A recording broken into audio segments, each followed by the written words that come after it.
ఓం నమో శ్రీ లక్ష్మీ వెంకటేశ్వరాయ శ్రీ మహాగణాధిపతియే నమః. ఉగ్రం వీరం మహావిష్ణుం జ్వలంతం సర్వతోముఖం నృసింహం భీషణం భద్రం మృత్యోర్మృత్యుర్నమామ్యహం.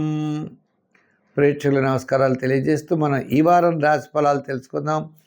ఆగస్టు 2 నుంచి ఆగస్టు 8 వరకు ఉన్న గ్రహాల యొక్క పరిస్థితిని అనుసరించి మనం రాశి ఫలాలు తెలుసుకుందాం.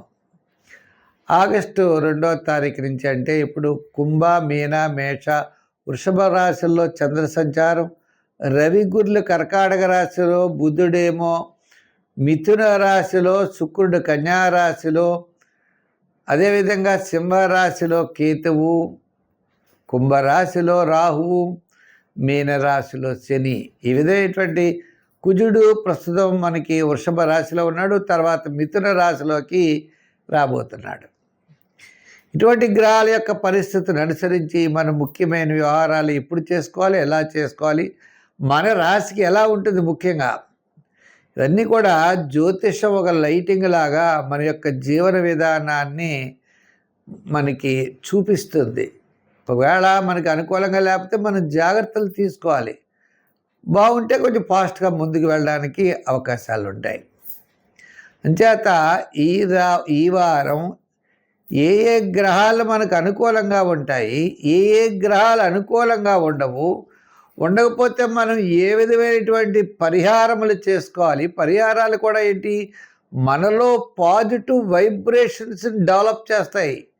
నెగిటివ్గా మనకు ఆలోచన ఉండదు. పని మీద వెళ్ళామనుకోండి, వెళ్ళినప్పుడు మనకి అది పాజిటివ్గా ఆలోచన ఉంటేనే మనం జయం సాధించగలం. ఒక వాహనాన్ని నడుపుతుంటే పడిపోతామేమో అనుకుంటే పడైపోతాం. మనం కాదు, ఈ పని మనం చేయగలం అంటే చేయగలుగుతాం.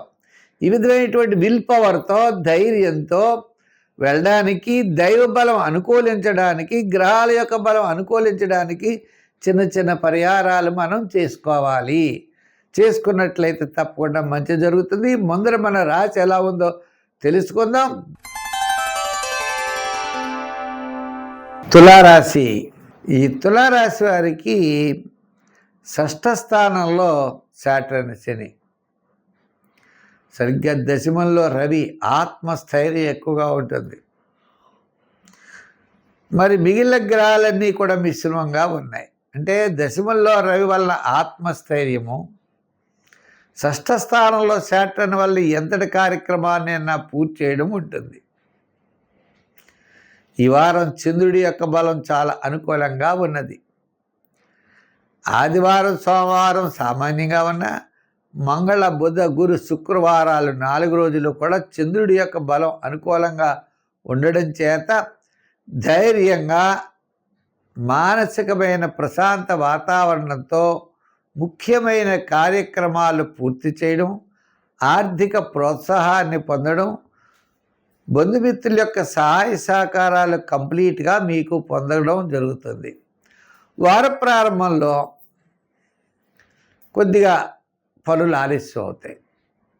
వారాంతం ఇండైజెషన్ ట్రబుల్స్ రావడానికి అవకాశం ఉన్నది. అంటే అజీర్ణ సంబంధమైన వ్యాధులు, కొద్దిగా పెయిన్స్, నొప్పుల బాధలు ఉండేటువంటి అవకాశాలు ఉన్నాయి. ఈ రాశి వారికి ఆర్థికపరమైన వ్యవహారాల్లో ఊహకు అందని ఖర్చులు వస్తాయి. 10,000 అవుతుందంటే 15,000 అవుతుంది. అసలు అనుకోకుండా ఏవో ఖర్చులు వస్తూ ఉంటాయి. ఆదాయం ఓలా ఉంటుంది, ఖర్చులు ఓలా ఉంటాయి. ఇవి జాగ్రత్తగా చూసుకోవాల్సిన అవసరం ఉన్నది. ఇంచేత జూపిటర్ గురుడు 10వ స్థానంలోకి వచ్చాడు. శుభరూపమైన విజయాలే జరుగుతాయి, ఏం దాని గురించి కాదు. భాగ్యస్థానంలో ఉన్నటువంటి బుధుడు కొంతవరకు క్యాలిక్యులేషన్స్ పర్వాలేదు.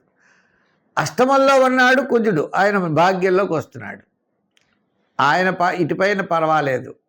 ఏదైనప్పటికీ కూడా ఈ తులారాశి వారికి చాలా నిదానంగా వెళ్ళాలి.